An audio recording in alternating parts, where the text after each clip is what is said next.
Ronald, the rules lawyer here, and I want to speak in response to the recent brouhaha in Pathfinder and Dungeons & Dragons online communities, and speak in defense of Pathfinder Advocacy.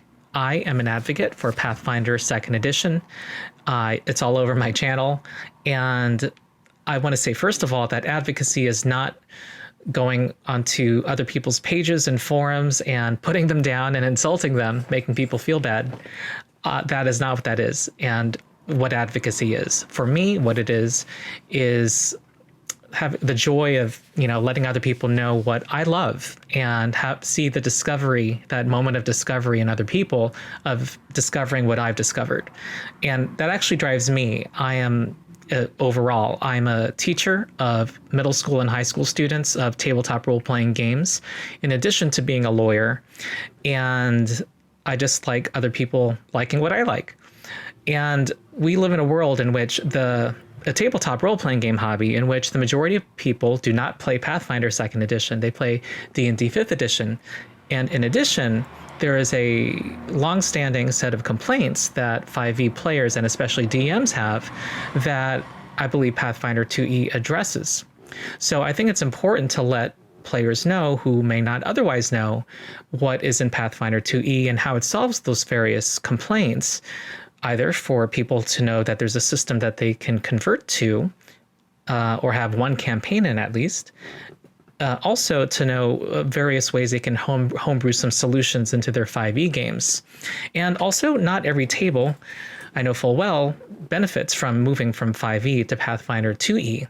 Pathfinder 2e has more rules, has more things to track. PCs have more abilities.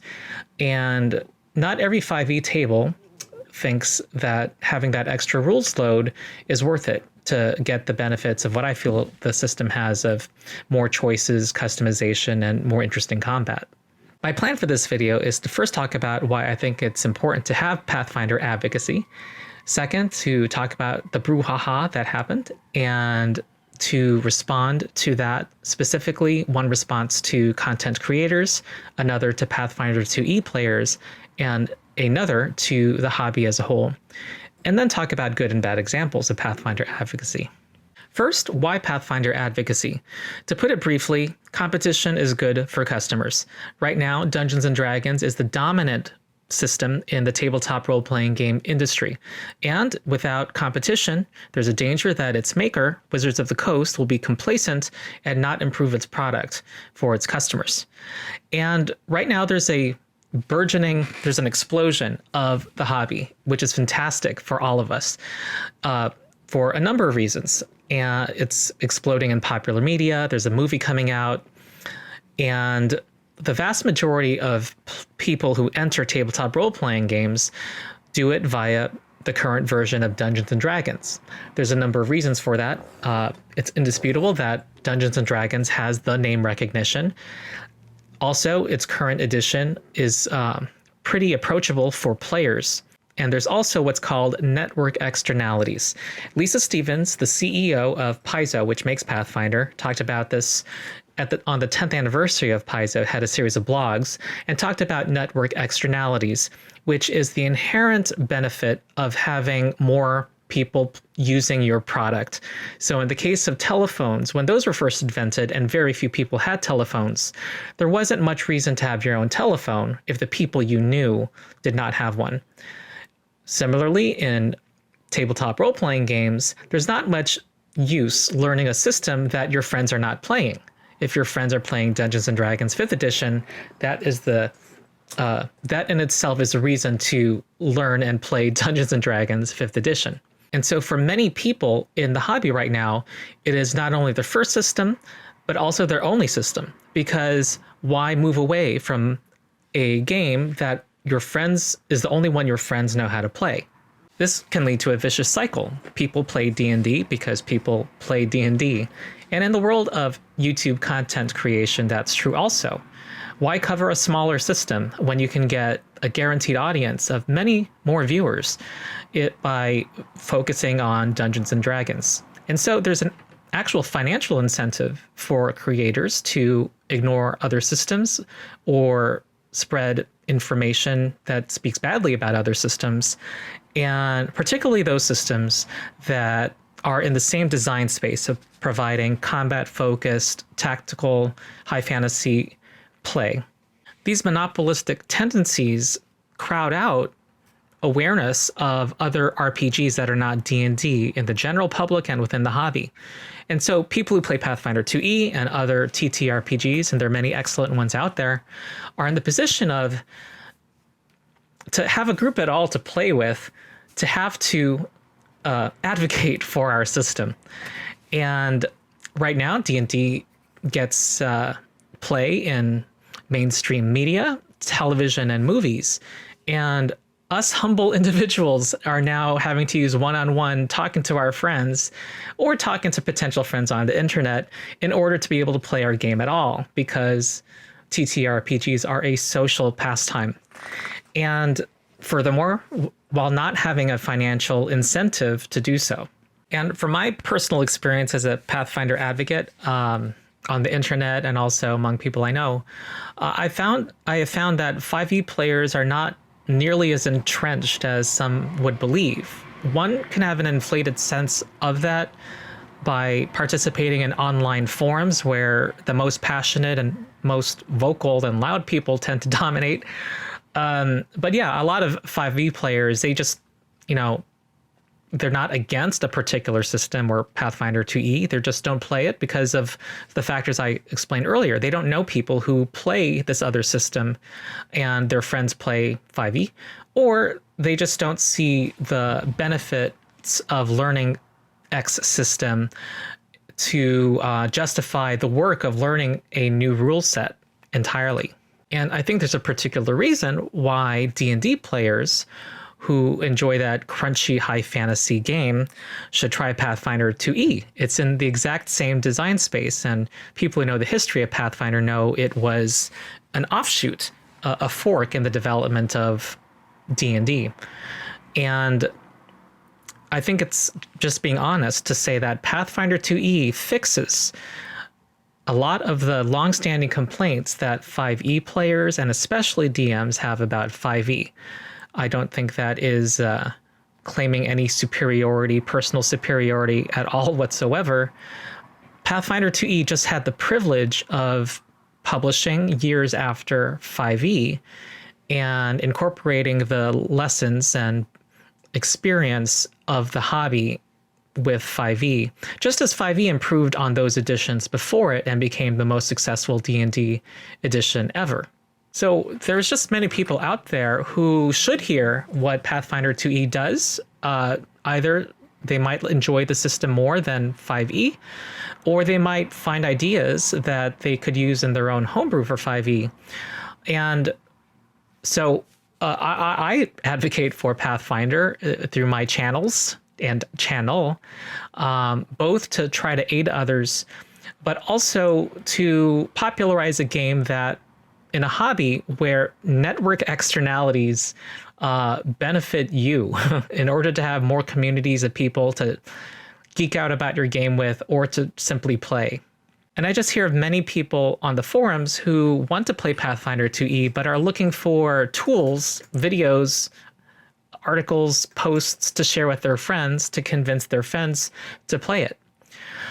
Also, I am thanked by many people all the time who transitioned to Pathfinder 2e because of something I made, which is a great feeling. And I additionally feel a particular duty when someone is hitting their head against the proverbial wall about their frustrations playing 5e, which we all know are out there.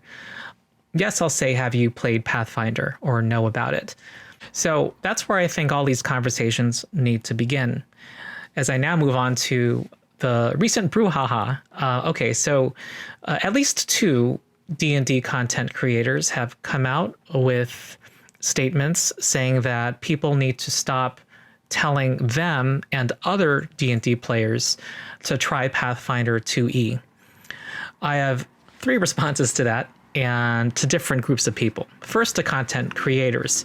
I'm sympathetic. I am someone who puts myself out there, and it is takes some courage to do that, and also to deal with people who can be mean and hurtful behind anonymity. I think, one, it's important not to give too much weight and credence. There's a danger in giving credence to anonymous trolls. And two, we want to not further that kind of toxicity ourselves as creators. And I think we have a responsibility to do that. So no, I don't think it's okay to say that Pathfinder players are shitty and condescending and judgmental. And I don't think you fix that statement by saying not all Pathfinder players are this way. But if you are not one of those players, you need to police their behavior. No one member of any fan base has the power to do that and to end toxicity on the internet. And honestly, there's toxicity throughout nerd fandom, and it's, I think, a matter of perspective. I, as a Pathfinder player, tend to get more negative comments from D&D 5e players, and I'm sure D&D content creators have the inverse situation. Overall, though, bottom line, we don't want to make broad, sweeping statements about groups of people. Nor do I think it's okay to say that Pathfinder players who think you should try Pathfinder are the B word. And it's not really a defense to say that you didn't say little bees. You also don't want people to go after you with that kind of language too. People are going to be more vitriolic towards you after doing that. But I think the better approach is that if exhortations to you to try Pathfinder 2e in a disrespectful way escalate to the point of harassment, to be specific about what those harassing comments are and to set a standard as to what's acceptable and not acceptable in those comments and also via your own behavior. My second point is to Pathfinder 2e players who want to advocate for Pathfinder 2e. I think there's some rules of engagement to follow when doing so. First, when you make a statement or write something, make sure that it comes off as you're trying to help the reader versus are you trying to make them feel like crap? And we kind of know common sense tells us what the difference is. And yes, this is just another iteration of Wheaton's law. Don't be a dick. The other rule is that to limit our comments on what may be problematic with a rule or about the system, and not to talk about people. That's really one not really called for. You're not going to convince your audience. You're going to make them defensive. And we just don't need to do that in order to get people to consider your points. And that's it. Those are all the rules. It's not that hard. Again, this is Wheaton's law, and I'll give some good examples and bad examples at the end of the video. My third comment is to the hobby as a whole of tabletop role players. We're in an important time where the dominant game is transitioning and designing its next edition of its system.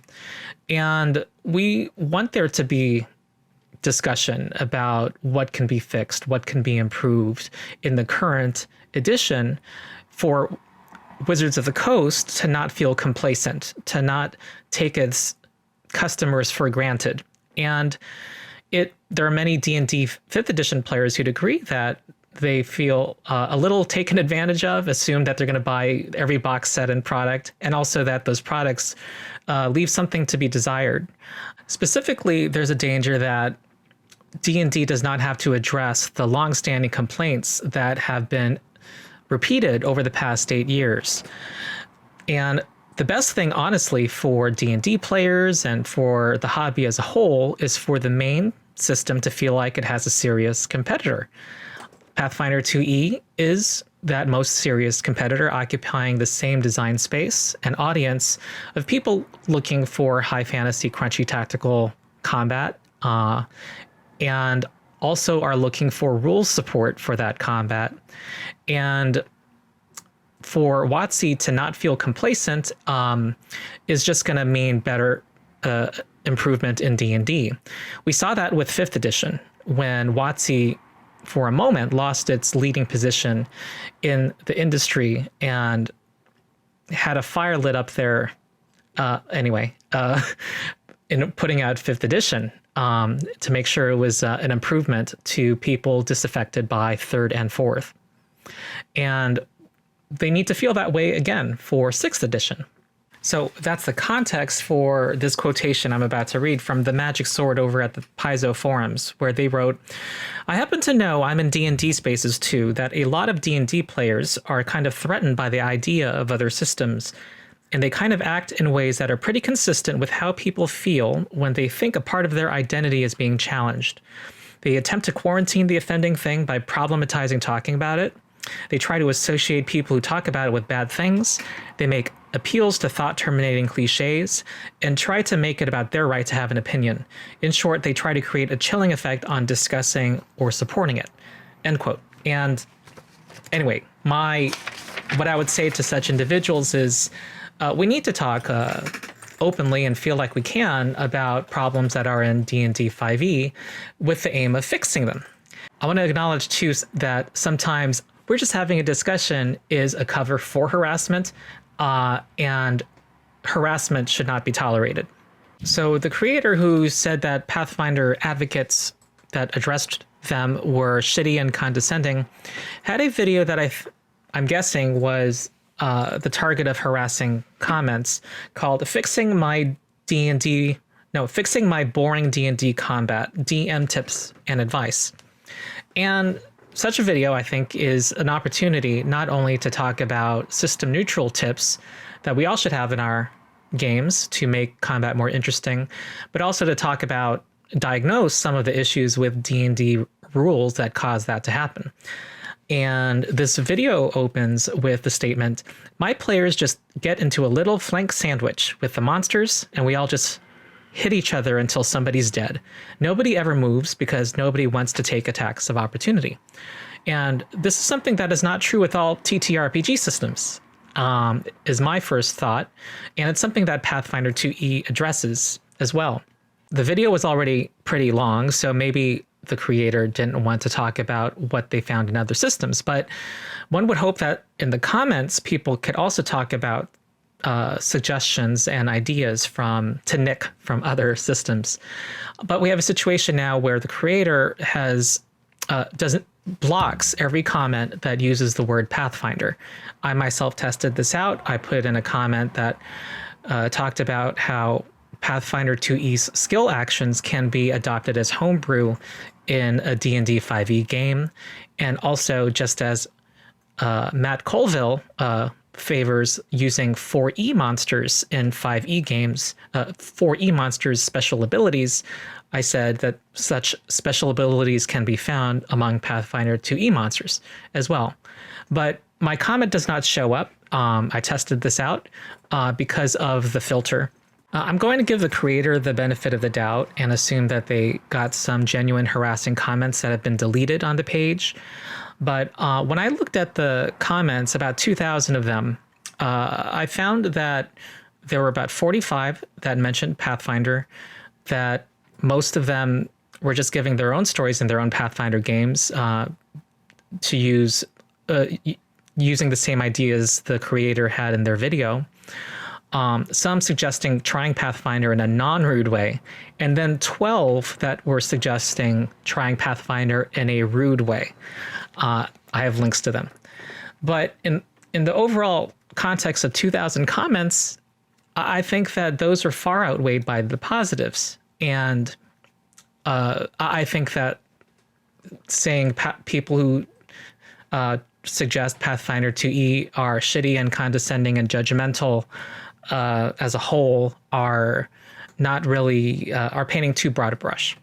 So I make this video with the aim that Pathfinder is not like Voldemort, the system where you can talk about things from it, even really good things, and praise things about it, but you can't say the system by name. I look at posts often from the subreddit dndnext, and there's a lot of people there who talk about ideas that actually echo or sometimes explicitly are from Pathfinder 2nd edition and what they wish to happen in the next edition of D&D. And I think there are plenty a huge number of D&D players who are looking for something simpler than Pathfinder 2nd Edition, but borrow aspects from it. And I'll link one example post in the video description. So there are precedents to have a respectful discussion about openly talking about what can be done to improve D&D in the system as a whole, in the rule set, and in our own individual games. So in conclusion, while Wizards of the Coast is developing its next edition of its game, I think it's important that D&D influencers not suppress discussion about Pathfinder 2nd Edition or discussion about the flaws of the current system, which is on its way out, or spread misinformation about Pathfinder 2nd Edition or its players. In the interests of Wizards of the Coast, they shouldn't feel like they can always depend on their customers, that there is a serious competitor out there and that customers will not follow them like lemmings, which they're not.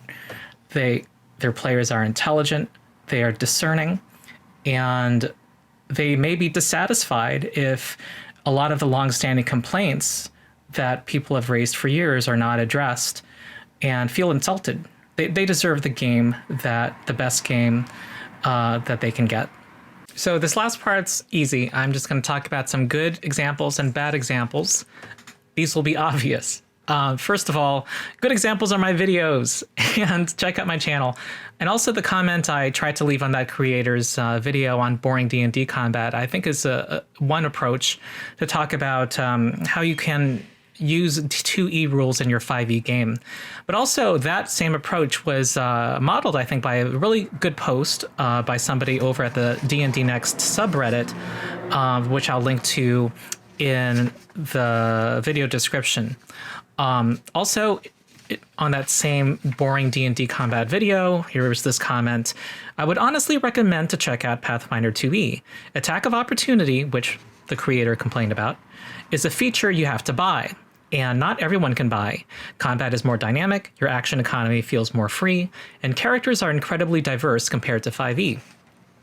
Bad examples are, my suggestion is stop playing garbage D&D 5E and play Pathfinder. Let me save you 15 minutes. Play Pathfinder. Play Pathfinder 2E and this isn't an issue. Weird. Cough, try out Pathfinder cough. That is shitty and condescending and judgmental. So, yeah, I think we should just need to be specific about what problematic behavior is, not make ad hominem attacks about people, not make broad statements and generalizations about groups, and talk about how we improve the games we love. So that's me. That's Ronald, the rules lawyer. I hope you enjoyed this video. If you liked it, please do so on YouTube and also subscribe to my channel and follow me. I'm not going to do some videos that actually look into D&D's 6th edition and some ideas for what it should do, including borrowing some ideas from Pathfinder 2E. Okay? Thank you very much, and I will see you next time.